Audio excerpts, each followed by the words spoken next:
87,7 dan 99,6. Pro 4 Suara Budaya Banjar. Assalamualaikum warahmatullahi wabarakatuh. Selamat pagi, selamat isukan dan senang perompat dimanapun berada. Senang bahagia sekali kita bisa berjumpa kembali di kesempatan hari ini Jumat 17 Januari 2025 di Pandiran Baisukan. Nah, Baisukan kayak ini bepandiran tuh asik jual lah, apalagi pun kawannya pas bandar. Nah, jadi hari ini di Pandiran Baisukan ulun bersama narasumber ada Ibu Miftahul Aulia Saadah, MPSI psikolog. Assalamualaikum.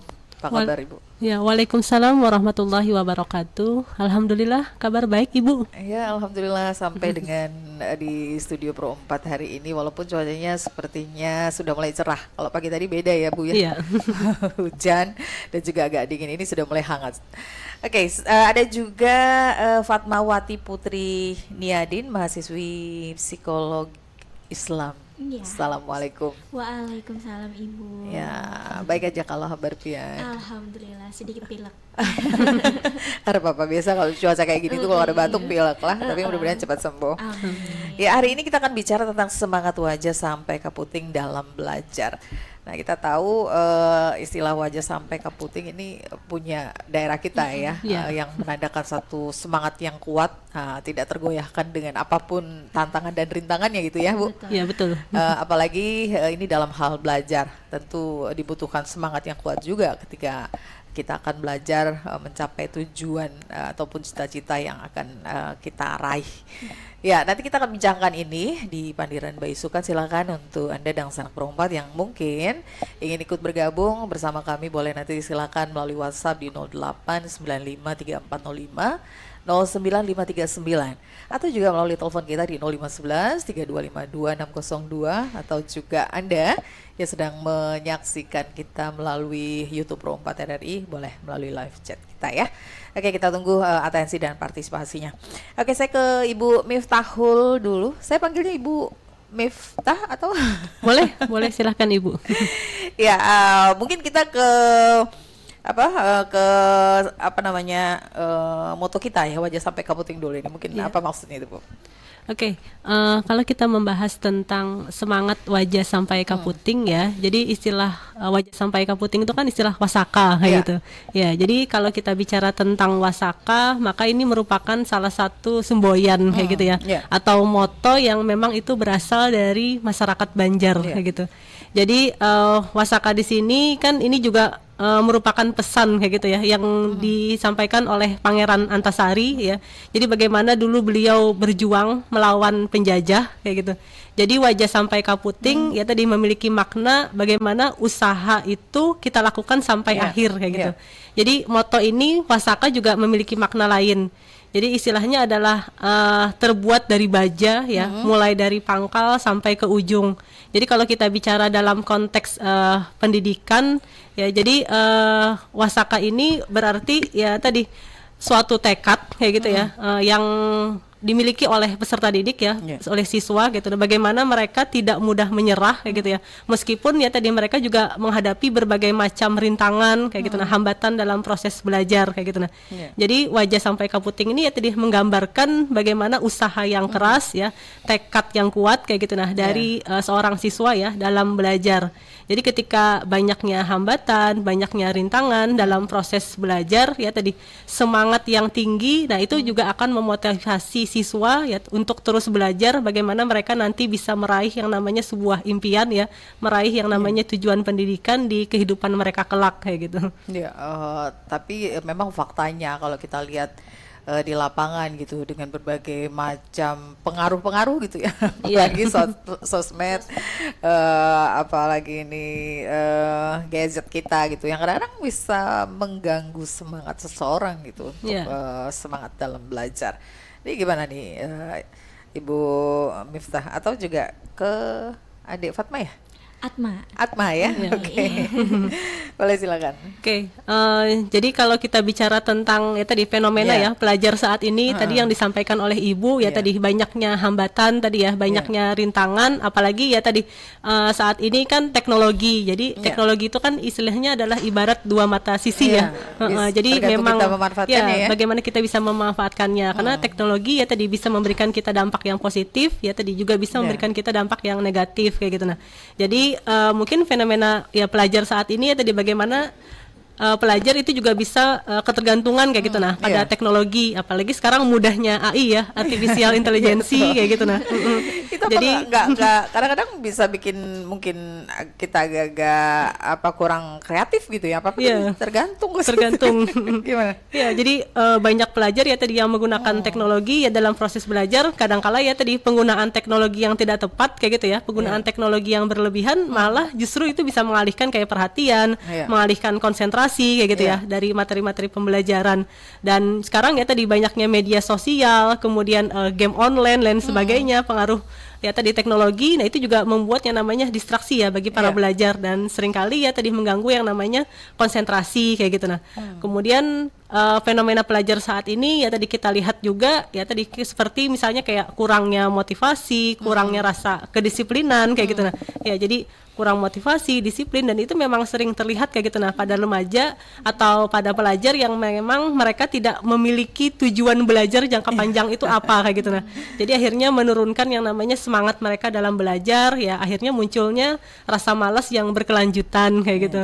Jadi memang makanya saya mengangkat tema semangat wajah sampai kaputing ya tadi agar para pelajar ini memang memiliki ketekunan kayak gitu nah ya. Jadi mereka memang memiliki usaha yang lebih keras, usaha yang maksimal kayak gitu nah. Bagaimana nanti mereka bisa mencapai tujuan ya dalam proses pendidikannya. Karena ya tadi dalam proses belajar memang tidak selalu mudah kayak gitu. Iya. Ya, mungkin Fatma bisa menambahkan. Ya, sebagai seorang mahasiswi tentunya ini mungkin bisa merasakan. Sebagai mahasiswi merasakan lah ya Bu.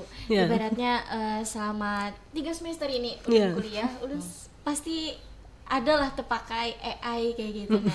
Karena dengan AI itu sangat membantu entah itu mencari referensi jurnal, artikel ataupun kayak jawaban-jawaban yang mungkin terdapat di artikel jurnal kayak gitu nah Bu. Tapi selepas semester 3 ini Ulu mencoba mengurangi pakai AI karena jujur pakai AI ini kayak kecanduan gitu nah Bu, kayak Jadi apa-apa agak serba malas buat praktis berpikir. gitu. Jadi agak malas buat berpikir. Mungkin itu jadi salah satu faktor juga kenapa mahasiswa atau mahasiswi sekarang itu tuh lambat lulus lah. Karena mereka malas berpikir, lebih ketergantungan sama teknologi kayak gitu. Boleh nggak sih Bu kalau misalnya kita tetap pakai AI tapi istilahnya masih belajar di sana, jadi mungkin tidak mengambil langsung semuanya begitu saja, tapi mungkin harus kita pelajari juga dari apa yang sudah kita ambil itu.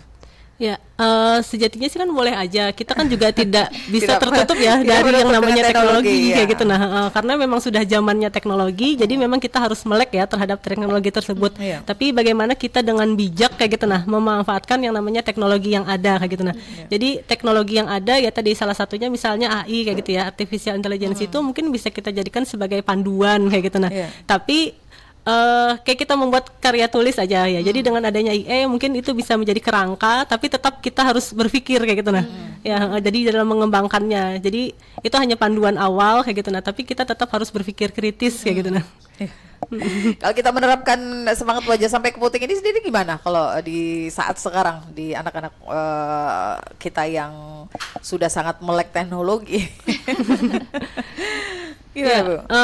Jadi kalau kita bicara tentang ya tadi semangat wajah sampai kaputing ya tadi memang ada beberapa karakteristiknya ya kayak gitu nah. Jadi dengan adanya semangat ini bagaimana kita bisa menciptakan yang namanya ketahanan mental kayak gitu ya. Jadi ketahanan emosional. Jadi siswa itu memang kita latih kayak gitu nah. Bagaimana mereka bisa memiliki yang namanya ketahanan dalam menghadapi berbagai macam rintangan ya atau kesulitan kayak gitu nah.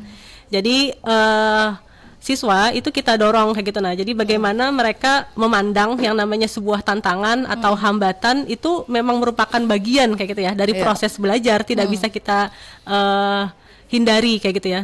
Jadi yang namanya hambatan ya tadi itu kan tergantung mindset kita ya kayak gitu. Nah, jadi bagaimana kita memandang hambatan itu sebagai sebuah peluang kayak gitu. Nah, Iya. ya.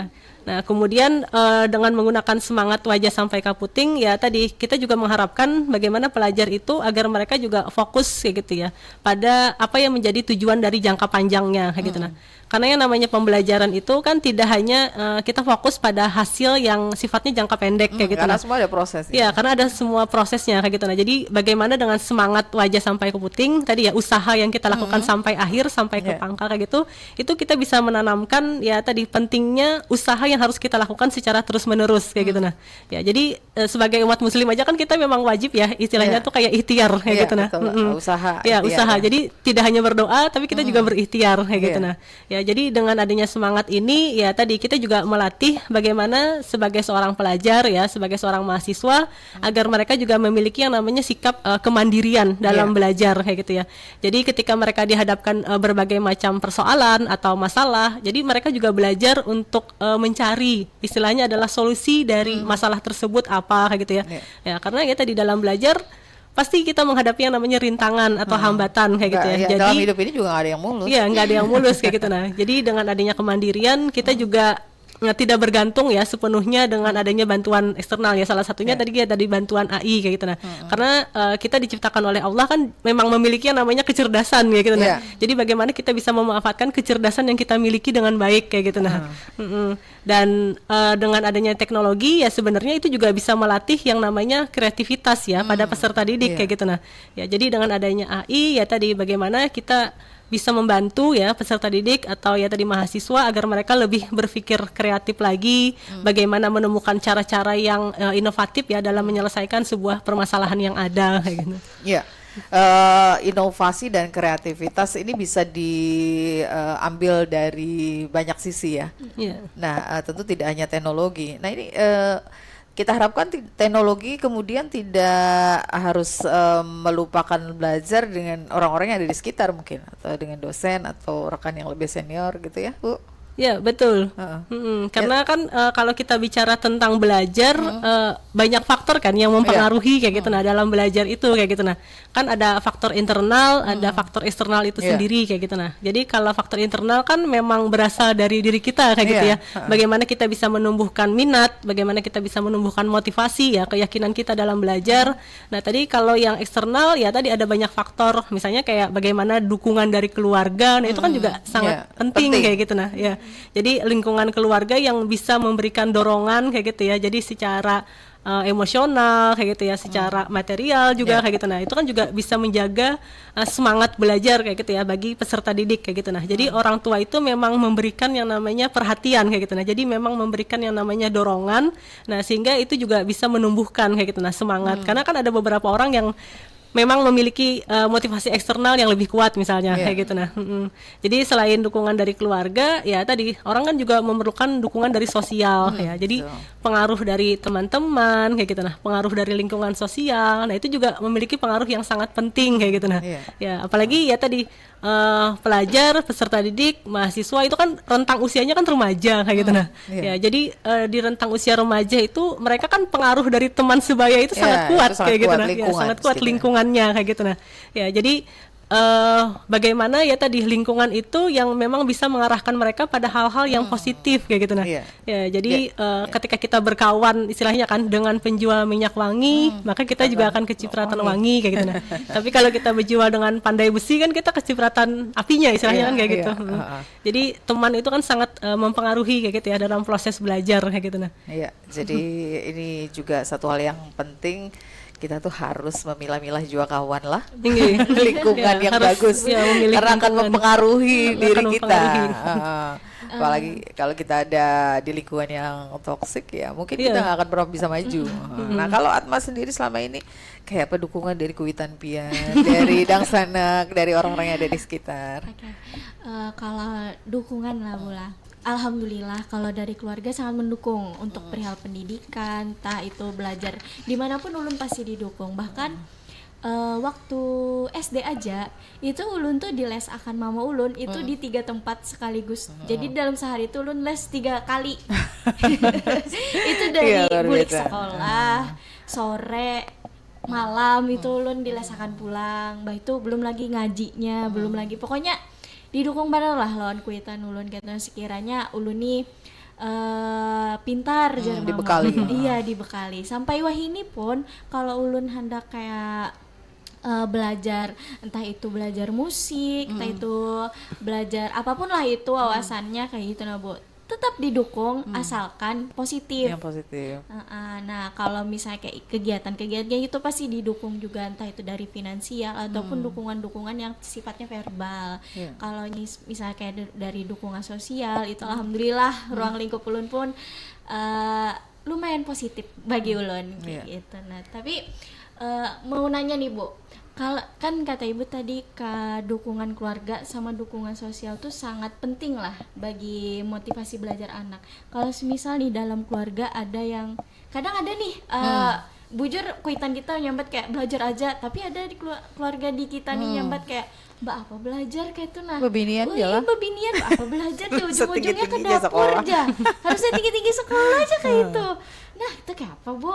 Kan kadang kita nih sudah kayak menggebu-gebu kayak itu anak belajar. Oh, iyalah misalnya kita S1 kita nyaman mencari gawian, misalnya kita bujur-bujur belajar kita nih dipandang orang tuh kayak bagus kayak itu. Nah, tapi ada aja kayak rasa bukan rasa takutan sih, lebih ke kayak terpojokan gitu nulun keluarga seorang kayak Mbak apa belajar tinggi-tinggi, Mbak apa ikam jadi S1 ya ujung-ujungnya ke dapur juga aja ngurus laki, ngurus anak ya kayak itu. Nah, itu kayak apa tuh Bu tanggapan Pian?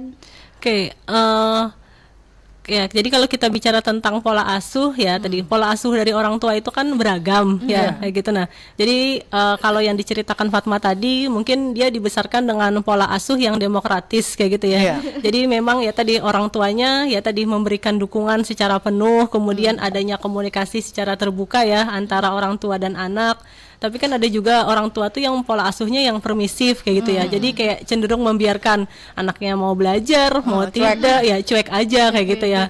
Nah, kemudian kan ada juga orang tua itu yang memiliki ya tadi pola asuh yang cenderung otoriter kayak gitu. Nah, jadi kan komunikasinya hanya satu arah ya. Jadi sifatnya ya tadi kamu harus belajar ya gitu, kamu harus les kayak gitu. Nah ya walaupun ya tadi kadang-kala kan sebagai seorang anak kita juga pernah ya mengalami yang namanya stres atau tekanan akademik kayak gitu. Nah ya tapi kalau dari permasalahan yang Fatma tadi mungkin sebagai anak ya tadi tidak ada salahnya kita sebagai anak itu memberikan pengertian ya kepada orang tua kayak gitu. Nah karena yang namanya pendidikan itu bisa membuka kesuksesan kita kayak gitu. Nah ya jadi dengan adanya pendidikan sebenarnya kan itu bisa merubah ya tadi cara pandang kita. Dengan adanya pendidikan ya tadi kita akan menjadi lebih baik lagi nanti ke depannya kayak gitu. Nah karena sejatinya kan ya tadi kita sebagai seorang perempuan ya tadi itu adalah madrasah pertama kayak gitu nah bagi anak-anak kita kayak gitu. Nah ya jadi bagaimana kita sebagai seorang ibu ya itu juga harus terdidik kayak gitu. Nah jadi akhirnya kita juga bisa melahirkan generasi-generasi yang kuat kayak gitu. Nah generasi-generasi yang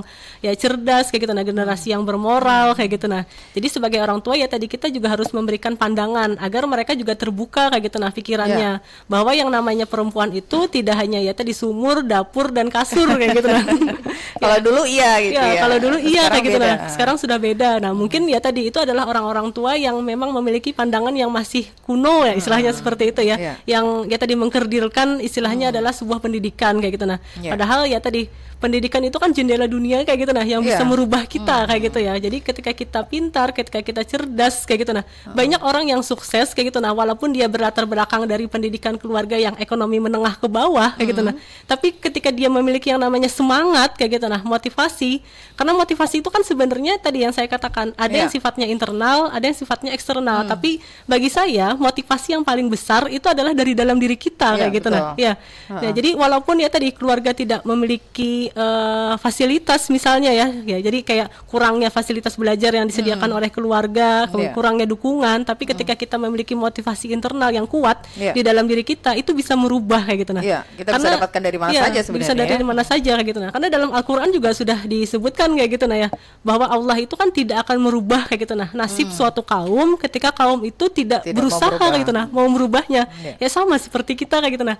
Kita kan tidak ingin memperpanjang kayak gitu nah ya. Maksudnya dalam arti perhatian ya tadi, kalau pendidikannya Iya. hanya sampai di situ, masa kita juga mau sampai di situ ya seharusnya kan ya kita harus bisa maju. berkembang kayak gitu, nah lebih maju ke depannya kayak gitu. Nah jadi motivasi yang paling besar ya tadi harusnya memang datangnya dari diri kita kayak gitu, nah merubahnya kayak gitu. Nah Ya, apalagi tadi ibu ada atau rumah keluarga kita adalah madrasah Iya. awal ya bagi Madrasah pendidikan awal. anak.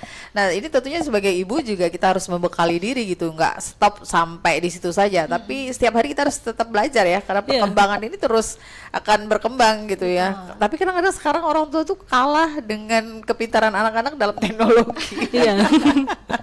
Iya, jadi memang mau nggak mau kita harus tetap belajar ya. Harus tetap belajar kayak gitu. Nah Jangan sampai kapanpun gitu. Nggak, kita belajar sama anak juga nggak masalah ya. Iya, nggak Tapi kalau masalah. dulu tuh gengsi, Iya, gengsi gengsinya sekali besar. orang tua belajar sama anak. Tapi zaman sekarang tuh kita nggak perlu gengsi tuh belajar kepada siapapun, walaupun itu kepada yang lebih muda ya kan Bu ya. Iya. Oke, tadi juga disampaikan bahwa seorang perempuan pun gitu tetap harus belajar, semangat belajar, walaupun kita tidak harus lupa dengan kodrat kita sebagai wanita, walaupun ya tetap kita ke dapur ya kan, tetap kita masak, melayani suami dan anak, tapi kita juga bisa menjadi sekaligus seorang wanita karir yang sukses ya kan. Betul. Iya. Dan itu peran ganda yang sangat luar biasa ya bagi seorang iya. perempuan untuk bisa terus belajar. Baik, mungkin kita jeda dulu sebentar ya. Setelah ini nanti kita akan sambung lagi. Untuk Anda yang mungkin nanti ingin bergabung, bertanya, boleh silakan melalui line telepon kita di 051132522602 atau juga melalui WhatsApp nanti di 0895340509.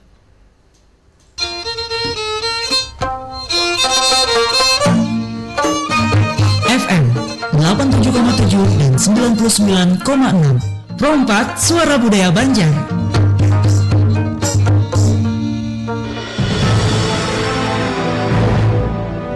Demang Lehman adalah salah satu tokoh panglima perang rakyat Kalimantan melawan penjajahan Belanda, khususnya bagi wilayah Kesultanan Banjar yang dulu luasnya hampir ke seluruh pulau Kalimantan. Demang Lehman lahir di Barabai, Hulu Sungai Tengah, Kalimantan Selatan pada 1832. Ia terlahir dengan nama Idis. Demang Lehman sebagai ajudan Pangeran Hidayatullah II. Karena kesetiaan dan kecakapannya, Demang Lehman diangkat menjadi kepala distrik Riam Kanan dan dianugerahi 2 buah pusaka kesultanan, yakni Keris Singkir dan Tumbak Kalibelah. Di antara serangan yang Demang Lehman lakukan dan terlibat di dalamnya adalah pertempuran Benteng Munggutayo, serangan terhadap Belanda di Keraton Bumi Selamat Martapura, pertempuran Benteng Tabunio, dan ia terlibat aktif dalam pertempuran di Banua Lima, Tanah Laut, serta sepanjang Sungai Barito.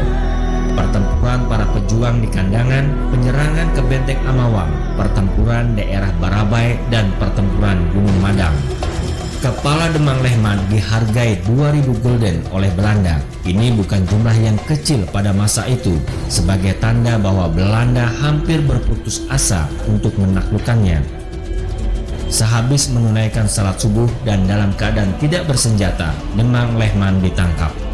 Demang Lehman menjalani hukuman gantung sampai mati di Martapura sebagai pelaksanaan keputusan pengadilan militer Belanda tanggal 27 Februari 1864. Kepala Demang Lehman disimpan di Museum Leiden di negeri Belanda sehingga mayatnya dimakamkan tanpa kepala.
99,6.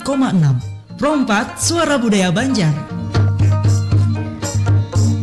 Terima kasih Dang Sanak Pro 4 dimanapun berada, yang masih bersama di Pandiran Baisukan hari ini Jumat 17 Januari 2025, masih bersama Ulun Rinda. Narasumber kita Ibu Miftah, seorang psikolog ya, dan Fatmawati, mahasiswi psikolog Islam. Ya, kita masih bicara tentang semangat wajah sampai ke puting dalam belajar, yang di sini digambarkan bahwa kita harus punya ketekunan, keuletan, semangat yang tinggi, tidak berhenti apapun rintangan dan halangannya ya, semangat untuk terus meraih cita-cita dalam kehidupan kita.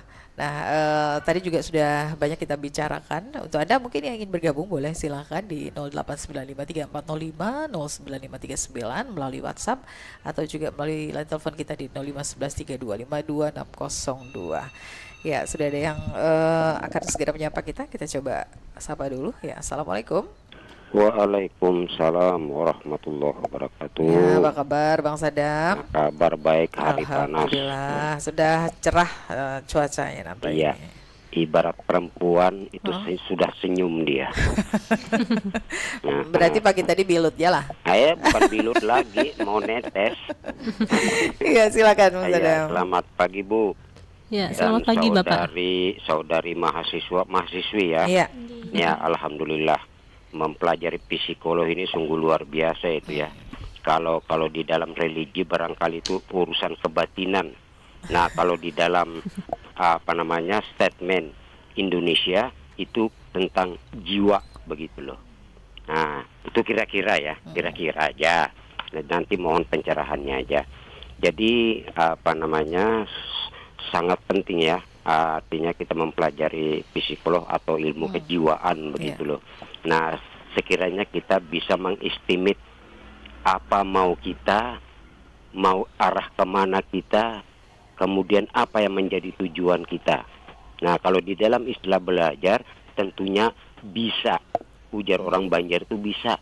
Nah, bahasa Indonya barangkali pinter atau pandai begitulah. Nah, jadi artinya tentunya itu dari awal itu sudah selalu belajar begitu loh. Ya kan ada istilahnya itu, saya lupa ini bahasanya, belajarlah sampai ke liang lahat itu loh. Oh iya. Nah, Tuntutlah ilmu. iya. Nah, itu. Jadi kalau ada dalam bahasa apa ini hadis apa tidak, utlubul ilma walau bisin. Nah, itu kan tuntutlah ilmu walau sampai ke negeri Cina. Jadi kalau negeri Cina sekarang kita nggak perlu ke China sana. Di mana-mana banyak orang. Iya, melalui YouTube aja gitu loh. Nah, ya kan. Nah, kemudian bagaimana pergerakan di sana? Tentunya kita menilai itu dengan pola pikir, ya kan? Dengan pola pikir bagaimana sebenarnya orang ini. Nah, kemudian kita sesuaikan dengan attitude-nya orang Indonesia. Benarkah ini? Gitu loh. Nah, jadi di sini terjadi pola pikir yang baik dengan pandangan psikolog. Makanya sering saya Mbak Siapa? Mbak presenter aja udah. Nah, itu dipertanyakan tuh begini. Iya, Bung pendengar. Iya. Bagaimana kerjasamanya hati, pikiran dan akal? Iya, selaras. Ya kan? Nah, harus selaras itu. Dan ini 3 yang tidak terpisahkan gitu loh. Nah, kemudian tentunya ada yang mengambil keputusan, kemudian dimanifestasikan dengan attitude, ya kan? Orang sering bilang itu attitude. Nah, kalau saya membacanya itu attitude ya, tingkah laku begitu loh. Nah, tingkah laku ini apakah melalui pola pandangan? Nah, kemudian dengan mimik atau dengan gerakan langsung tubuh begitu loh. Nah, ini tentunya kita harus mendalami tentang ini, bagaimana sebenarnya gerakan-gerakan itu. Nah, gerakan itu kalau dari segi fisik kan attitude itu, tapi gerakan dalam jiwa itu gimana? Nah, makanya tentunya ada kombinasi 3 ini. Nah, barangkali itu aja dulu. Terima kasih. Mohon pencerahan ya. Salah dan hilaf mohon diluruskan begitu loh. Terima kasih. Assalamualaikum warahmatullahi wabarakatuh. Waalaikumsalam warahmatullahi wabarakatuh. Terima kasih untuk Bung Sadam sudah bergabung dengan kita. Oke, masih ada lagi yang lain? Silakan boleh. Kita masih punya waktu di 05113252 602 dan 08953405 09539. Oke, bisa ditanggapi Ibu Miftah apa yang disampaikan oleh Pak Sadap? Oke, terima kasih Bapak atas pertanyaannya. Ya, tadi jadi kalau kita bicara tentang ilmu psikologi ya, jadi psikologi sendiri itu kan memang berasal dari bahasa Yunani ya. Ya. Karena ya tadi segala cabang ilmu itu kan semua induknya ada di filsafat kayak gitu. Nah, makanya ya tadi awalnya kan psikologi juga ikutnya kan include-nya di filsafat ya tadi. Jadi psike itu kan memang jiwa kayak gitu ya. Kemudian logos itu kan adalah ilmu atau pengetahuan. Nah, jadi secara bahasa kan psikologi adalah ilmu yang mempelajari jiwa. Nah, tapi kalau kita bicara tentang jiwa itu kan sesuatu yang abstrak kayak gitu. Nah, ya sedangkan ya tadi psikologi itu adalah ilmu yang ilmiah kayak gitu. Nah, jadi ilmu ilmiah tuh ya tadi harus sistematis kayak gitu kan, harus reliable kayak gitu kan, dapat dipertanggungjawabkan kayak gitu. Nah, jadi mungkin akhirnya kita lebih banyak mengatakan ya tadi para ahli juga ya, psikologi adalah ilmu yang mempelajari tentang tingkah laku kayak gitu ya, mempelajari tentang perilaku dan proses mental kayak gitu. Nah, jadi tingkah laku itu kan sesuatu yang bisa kita lihat ya, kita ukur kayak gitu, nah observable.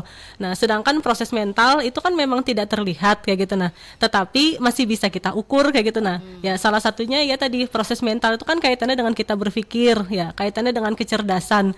Saya kan nggak tahu ya bagaimana EQ Mbak Fatma kayak gitu. Nah, ya kan, apakah ya tadi di atas rata-rata, superior kayak gitu ya, rata-rata bahkan di bawah rata-rata. Tetapi kan ada alat ukur yang bisa kita gunakan kayak gitu. Nah, ya makanya Ada kan dalam psikologi metodenya ya ada metode yang kita gunakan. Makanya tadi kan sifatnya adalah ilmiah kayak gitu ya, bisa dipertanggungjawabkan. Nah, salah satunya ya tadi ketika kita ingin mengetahui tentang kecerdasan ya, intelijensi, maka ya tadi kita harus menggunakan alat ukur intelijensi kayak gitu. Nah, ya memang alat ukur itu ya diukur untuk mengukur tingkat kecerdasan seseorang kayak gitu. Nah, jadi akhirnya kita tahu oh ternyata EQ-nya misalnya di atas rata-rata ya, rata-rata. Nah, begitu juga dengan kepribadian kayak gitu. Nah, kepribadian itu kan tidak terlihat, tidak nampak kayak gitu. Nah, tapi ya tadi karena ini adalah bagian dari proses mental, ada alat ukur yang bisa kita gunakan kayak gitu. Nah, ya salah satunya ya tadi ada banyak sekali alat tes kepribadian yang bisa mengukur apakah ya tadi seseorang itu ya kepribadian itu kan ada alat tes yang sifatnya adalah proyektif kayak gitu ya. Jadi proyektif itu seperti kita memantulkan kayak gitu. Nah, ya, nah jadi akhirnya bisa terlihat bagaimana karakter serta kepribadian seseorang. Nah, begitu juga dengan minat kayak gitu. Nah, kan kita tidak tahu kayak gitu. Nah, dia minatnya di mana kayak gitu. Nah, bakatnya di ya mana. bakatnya di mana. Nah, tetapi kita ada alat ukur kayak gitu ya, yang bisa kita gunakan ya untuk mengetahui kayak gitu. Nah, jadi individu tersebut ya tadi minatnya di mana, apakah di bidang sains misalnya kayak gitu. Nah, Itu akan kelihatan ya. ya itu dari akan metode kelihatan yang kayak gitu. Nah, dari digunakan metode tadi. yang kita gunakan. Nah, karena ya tadi kan harus bisa dipertanggungjawabkan, sifatnya sistematis kayak gitu. Nah, dan alat ukur itu kan juga sifatnya harus valid kayak gitu. Nah, valid itu kan memang mengukur apa yang hendak diukur dan juga harus reliable kayak gitu. Nah, reliable itu kan ajuk istilahnya. Jadi hasilnya itu akan konsisten kayak gitu. Nah, ya, nah itu dan dalam psikologi ya tadi kita memang harus menyelaraskan ya antara ya tadi pikiran kayak gitu ya. Kemudian kan gejala jiwa itu ada yang sifatnya kognitif kayak gitu ya, ada yang sifatnya afektif dan sifatnya adalah konatif kayak gitu ya. Nah, dan ada juga yang sifatnya campuran kayak gitu. Nah, jadi gejala jiwa yang sifatnya kognitif ya tadi kayak kita berpikir itu kan masuknya di situ ya, persepsi, pengamatan, penginderaan itu kan aspek jiwa yang sifatnya kognitif. Dan ada juga ya tadi gejala jiwa yang sifatnya afektif. Nah, itu kan kaitannya dengan emosi ya. Karena afektif itu kan kaitannya dengan afek kayak gitu. Nah, emosi, baik itu emosi positif maupun emosi negatif. Karena yang namanya emosi itu tidak harus marah kayak gitu. Nah, ya. Nah, karena emosi itu ya tadi kegembiraan itu juga masuk emosi, positif, dia masuk emosi yang positif kayak gitu. Nah, kebahagiaan. Nah, juga ada yang namanya ya tadi konatif. Nah, jadi kalau dalam dunia pendidikan kan dalam belajar itu kita tidak hanya mengejar kaitannya dengan kognitif kayak gitu. Nah, ya sebagai seorang pendidik ya tadi ada 3 ranah yang harus kita capai kayak gitu. Nah, ya jadi bagaimana peserta didik itu bisa mencapai ranah kognitifnya, bagaimana bisa mencapai ranah afektifnya ya dari segi sikap, dan juga bagaimana bisa mencapai ranah psikomotoriknya ya kaitannya dengan keterampilan. Itu kan yang harus kita nilai kayak gitu. Nah, sebagai seorang guru atau sebagai seorang pendidik ya, dosen dan sebagainya kayak gitu. Nah, jadi kita harus bisa menyelaraskan 3 hal tersebut. Dan dalam proses belajar ya tadi kita tidak hanya mencerdaskan anak bangsa dari segi kognitifnya, tapi juga kita membangun kaitannya dengan bagaimana moral ya, akhlak kayak gitu. Nah, karakter bagi peserta didik itu kayak gitu. Jadi semuanya itu memang harus selaras ya dari apa yang ada dalam hati kita, pikiran kita dengan tindakan yang kita lakukan. Dengan tindakan yang kita lakukan. Nah, kalau nggak selaras itu agak gimana ya, susah. Nggak akan tercapai apa yang Iya. dicita-citakan gitu ya. Nah, tadi ke mana, ke siapa sih namanya? Atma ya. Iya. Nah, Atma sendiri ini bagaimana untuk bisa mengaplikasikannya dalam kehidupan sehari-hari atau mungkin juga ketika di kampus? Susah itu sebenarnya. Keselarasan itu. Selarasan itu susah karena kalau udah di kampus itu tuh pressure-nya tuh tinggi banget, entah itu dari dosen, Iya. entah itu dari tugas-tugas yang dikasih dosen, entah itu dari teman-teman di sekitar kita. Karena jujur dalam kelas aja kadang kita tuh nggak semuanya akur, bukan Iya. akur yang gimana-gimana ya, tapi akurnya tuh maksudnya nggak semuanya tuh yang say hi, say hello kayak gitu. Nah itu pressure-nya, mungkin itu yang membuat kadang pikiran, hati, bahkan di rumah aja kadang kita tuh nggak selaras. Galau ya. Nggak galau sih. Enggak ya. Nggak galau Nah, sih. ini gimana cara mengatasinya? Kalau dari ulun pribadi, ulun biasanya lebih ke menyendiri, lebih ke Introspeksi diri? iya introspeksi diri. Kayak ulun harus apa ya lah, ulun harus punya ruang tersendiri bagi diri ulun sendiri dulu, baru ulun mau berinteraksi atau bersosial lagi. Kalau misalnya ulun kada bisa mencapai titik itu, biasanya ulun menjauh dari orang-orang yang mungkin kadang ada orang-orang yang menganggap ulun tuh anaknya yang terlalu apa ya lah, ceria lah orangnya kayak gitu. Nah padahal kalau Karena tahu misalnya- beneran. Iya, bener, Rai. Kalau misalnya sudah menjadi Ada saat-saat orang juga yang kita kadang selalu ceria ya kalau. iya. Nah kadang ulun menjauh dari orang-orang yang menganggap ulun seperti itu, karena kadang mereka tuh nyeletuknya kayak gini, kok tumben kayak gitu. Nah jadi kayak Karena tidak seperti iya, biasa. kan saya manusia, kita manusia bukan nabi kayak gitu.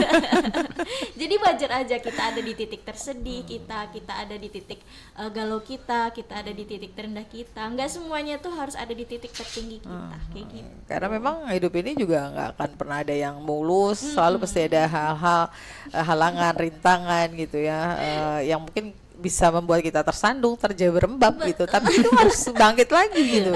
Itu semuanya kembali berpulang kepada diri kita ya, Bu Miftah. Iya.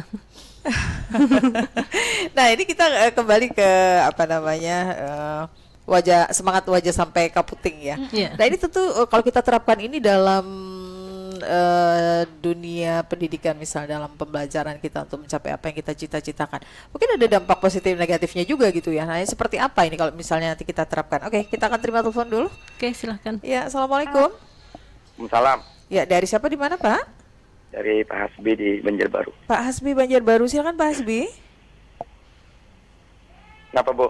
Ya silakan kalau ingin disampaikan sesuai dengan topik kita ya.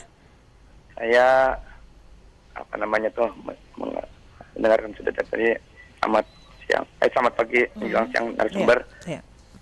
Begini, kan tentang wajib sampai penting bagi kalangan pelajar dan Ya. mungkin mahasiswa generasi muda lah. Ya. Saya berpendapat kalau dibanding era saya, karena saya sudah usia lansia kan, jadi dahulu tuh lebih belajar tuh lebih kepada kegigihan kita sendiri. Ya.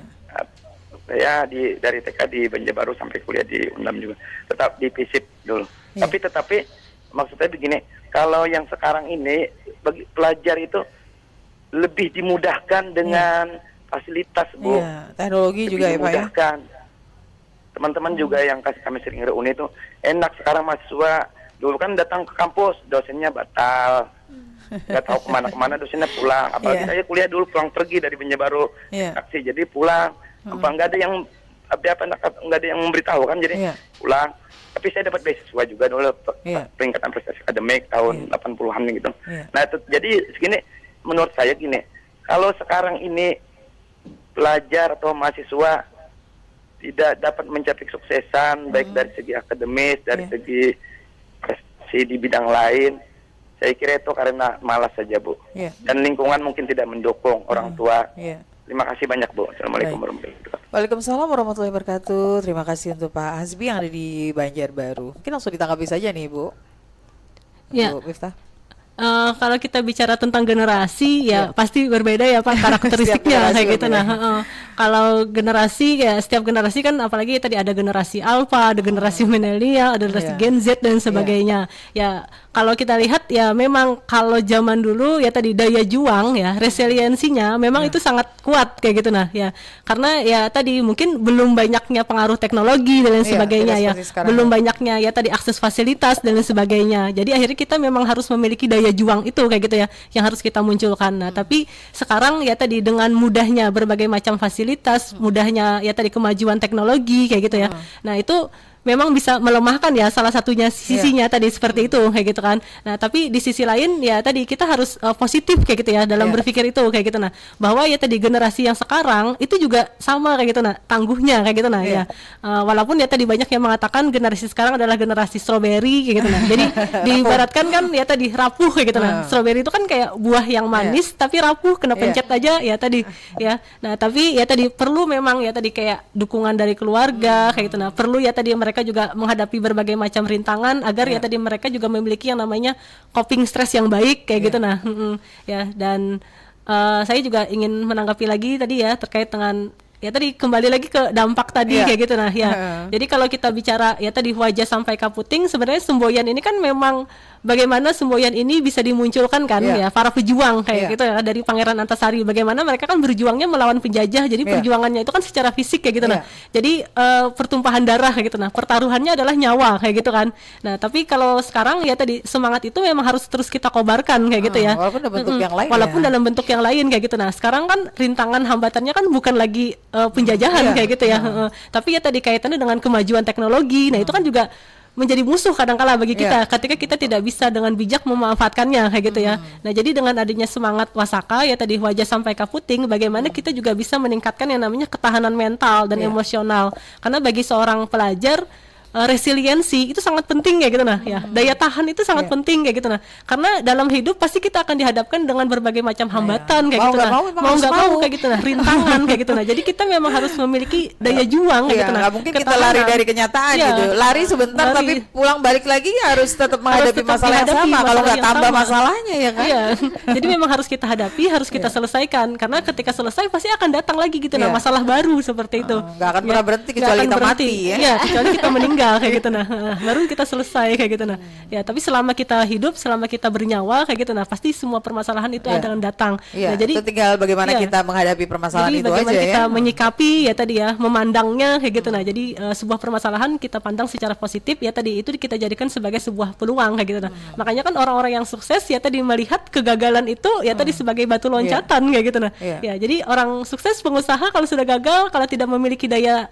juang kayak gitu nah ya tidak akan berkembang ya akan berhenti kayak gitu nah. Kadang orang tuh melihatin apa hasilnya aja nggak tahu bagaimana proses perjalanannya proses seperti perjalanannya apa gitu nah jungkir baliknya jatuh bangunnya kayak gitu nah jadi sebagai seorang pelajar ya tadi juga harus memiliki daya tahan kayak gitu ya terhadap kegagalan-kegagalan kayak gitu nah ya selain itu ya tadi sebagai seorang pelajar kita juga harus memiliki yang namanya motivasi yang kuat kayak gitu nah ya motivasi yang saya rasa ya tadi memang harus datangnya internal ya dalam diri kita kayak gitu nah ya jadi kita memang harus lebih keras lagi dalam berusaha kayak gitu nah jadi ketika dihadapkan dengan tugas dan sebagainya ya tadi kita harus berusaha ya untuk menyelesaikannya dengan baik kayak gitu nah ya dan sebagai seorang pelajar ya tadi kita juga harus lebih mandiri kayak gitu ya dalam belajar kayak gitu nah jadi harus bisa mengobarkan semangat pantang menyerah kayak gitu nah ya dan kita ya tadi akan bertanggung jawab kayak gitu nah terhadap diri kita kayak gitu nah ya dalam belajar nah dan nanti dampak positifnya berikutnya ya tadi bisa meningkatkan kreativitas tadi kayak gitu ya jadi ketika kita berjuang menghadapi masalah ya tadi itu banyak kayak gitu nah bisa aja muncul ide-ide yang kreatif kreatif tuh kan ya tadi di luar of the box kayak gitu ya. Untuk bisa menumbuhkan ini kan memang bukan merupakan satu hal yang mudah gitu ya.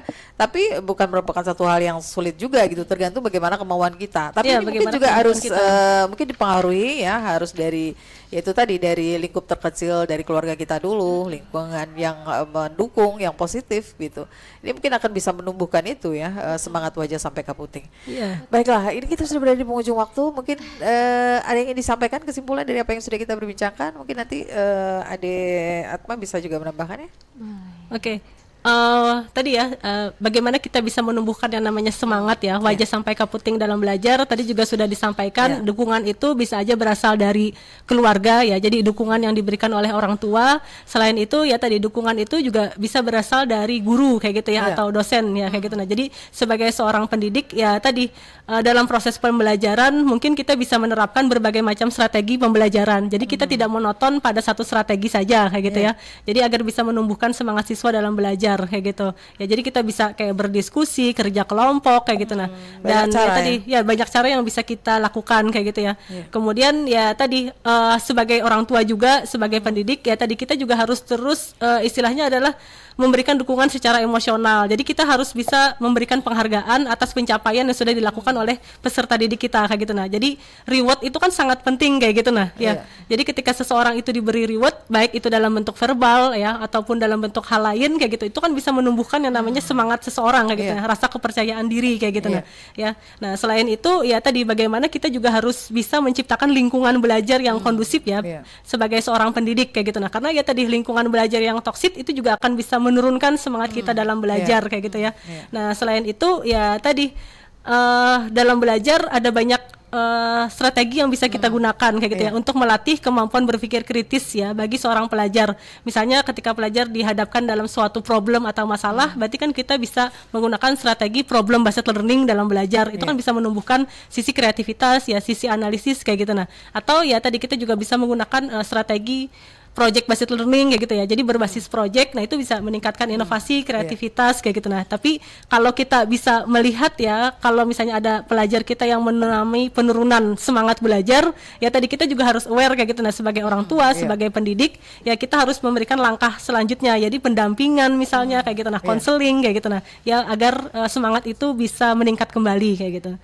Ya, mungkin bisa ditambahkan. Kalau dari Ulun paling semangat belajarnya karena kita kada tahu apa yang bakal kita hadapi ke depannya kayak itu. Nah, entah itu tantangannya lebih beratkah dari sekarang atau apalah ya itu nih kita kada tahu. Maka dari itu semangat belajarnya jangan putus asa apapun omongan orang di luar. Nah, yang penting itu hal yang positif dan membuat kita lebih maju lagi ya. Dan tadi penghargaan atau reward itu mungkin tidak hanya dari orang-orang di luar diri kita, tapi terhadap diri kita juga perlu dikasih reward. Kita juga perlu dikasih reward kayak gitu nah atas pencapaian yang sudah kita lakukan. Jadi sekecil apapun pencapaian kita harus bersyukur kayak gitu nah ya. Jadi syukur dan sabar ketika menghadapi masalah gitu. Ya, itu senjatanya umat muslim lah. Kita harus bersabar, bersyukur kayak gitu nah. Baik, terima kasih luar biasa pagi hari ini. Semoga juga ini memberikan satu semangat buat semuanya untuk terus belajar berjuang ya dalam hal apapun. Hidup ini juga belajar gitu ya. Nggak hanya di dunia pendidikan saja. Setiap hari kita belajar. Oke, terima kasih banyak Ibu Miftahul Aula Saadah, MPSI psikolog, dan juga Fatmawati Putri Niadin, mahasiswi psikolog Islam yang sudah berbincang dengan kita pagi hari ini di Pandiran Baisukan. Insya Allah ada manfaatnya apa yang kita bincangkan di kesempatan pagi hari ini. Terima kasih juga Anda pendengar, pemirsa dan Sarang Pro 4 dimanapun berada yang sudah bersama kita di hari ini di Pandiran Baisukan. Saya Rinda Arianti, selamat pagi. Wassalamualaikum warahmatullahi wabarakatuh. Waalaikumsalam warahmatullahi wabarakatuh. FM 87,7